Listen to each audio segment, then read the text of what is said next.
Breaking news! Things are heated behind the scenes at the Detroit Lions, and Dan Campbell has some important issues to address before the start of the new season. I need to address a few important points here with you, but first, make sure you've hit the like button if you've been a Detroit Lions fan for over 20 years. If you'd like, comment like this, "Go Lions!" Let's go! Now, I want to talk about another important topic, so let's start with this one. Sam Laporta, coming off a spectacular rookie season, is finally getting the kind of recovery window he's been missing for years. After dealing with ankle surgery after his college career and battling hamstring issues last season, Laporta confirmed that this was his first real chance to give his body a rest. He's pretty healthy, which is a huge relief for a player who was not only a vital target for Goff, but also a dictator on the field. That extra recovery time could mean an even sharper, faster, and more dangerous Laporta in 2025, and that should terrify defenses across the league. He's not alone. DJ Reader, one of Detroit's big defensive acquisitions from last season, is also enjoying his healthiest offseason in years. For the first time in what he calls a minute, Reader isn't recovering from surgery or rushing back from rehab. Instead, he's sticking to his routine and looking forward to finally hitting the ground running instead of limping into week one. Reader was signed as a long-term piece on that D-line, and if he's fully healthy, expect an even more commanding presence next to Alan McNeil. Dan Campbell has always emphasized how vital the offseason is, how the first day of training camp is usually the healthiest these guys will feel all year. With players like Laporta and Reader getting that rare chance to rest, reload, and reset, the tone for 2025 is already shifting toward resilience and preparedness. But while some players are thriving in their offseason routines, others are under pressure, especially in the quarterback room. According to SI and echoed by analyst Christian Boer, veteran Kyle Allen could potentially push Hendon Hooker for the backup QB spot behind Jared Goff. Allen has 7 years of experience across 5 teams, with 31 total appearances and 19 starts under his belt. Most of his starting action came with the Carolina Panthers, and while he hasn't started since 2022, he still brings a wealth of veteran knowledge. Some believe that could be enough to make things uncomfortable for Hooker. But should fans be worried? Not exactly. While Allen's experience is legitimate, Hooker is still widely viewed as the future QB2, with higher upside and the full support of the coaching staff. He's now entering his second full offseason, and reports suggest his development continues to trend upward. Mark Brunell and the staff believe in his intelligence, work ethic, and poise. Barring injury or a massive setback, it would be shocking to see Hooker fall behind Allen on the depth chart. Still, it's something fans should keep a close eye on during preseason games, because those live reps are where true competition shows itself. Now let's pivot to a guy who might not be getting enough attention outside Detroit, Alex Anzalone. According to Lions insider Joshua Cultura, there's serious talk that Anzalone deserves a pay raise, and he might just be right. Working with cap expert Joshua Capio, they propose a 1-year, $9 million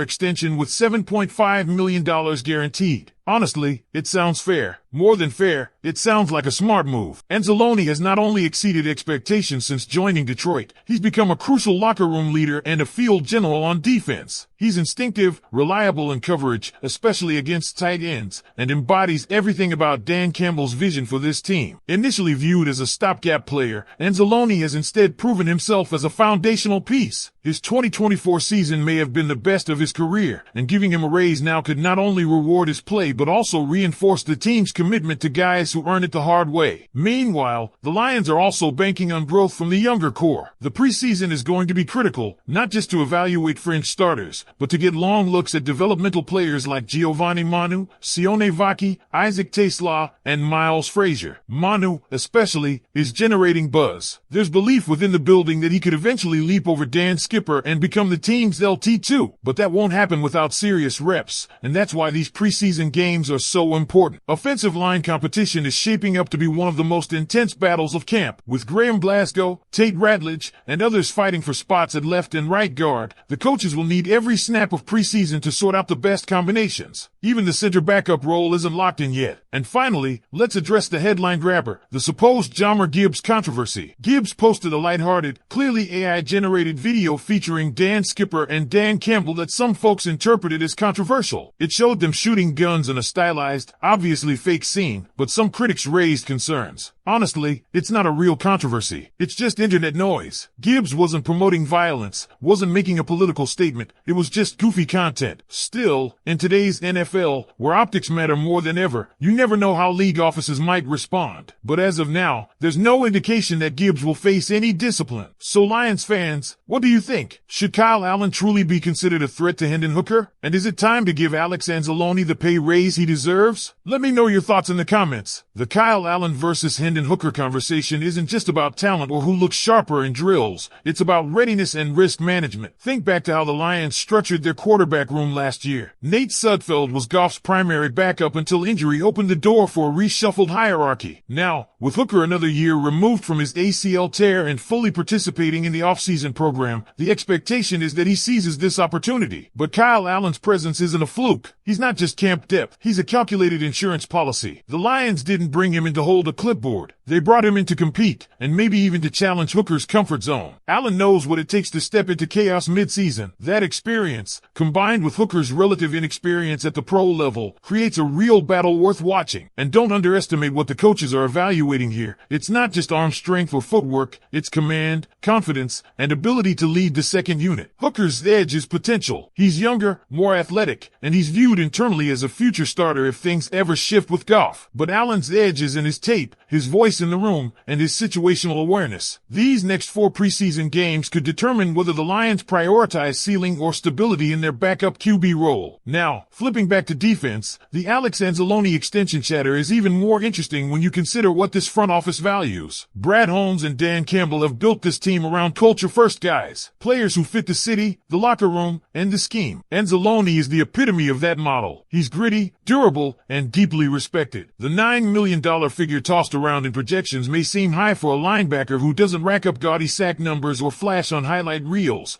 but that's not his game. What he brings is far more foundational. Anzalone runs the defense. He's the voice in the huddle. He adjusts protections. He communicates with the front and the secondary.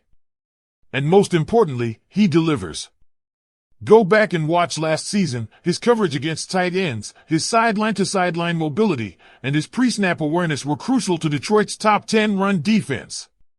If you remove him from the equation, there's a vacuum that's not easily filled, especially with Dan Campbell still in the early stages of his development. There's a reason veteran linebackers with leadership traits often get rewarded late in their careers. They stabilize. They teach. They mentor. Anzalone is doing that, and he's doing it while still playing at a high level. This isn't just about a raise, it's about recognizing value in a role that doesn't always show up on fantasy stats. Still, barring some completely unexpected action from the league office, which seems highly unlikely, this story will blow over, and Gibbs will continue being one of the most dynamic offensive weapons in the NFC. But it's one of those odd wrinkles that reminds us how nothing in today's NFL is ever truly just a post. So with all this in play, from health updates to quarterback drama to contract buzz, where do the Lions stand as we inch closer to training camp? What do you think, Lions fans? Should the front office lock in Anzalone with a raise now, or wait and see how things shake out?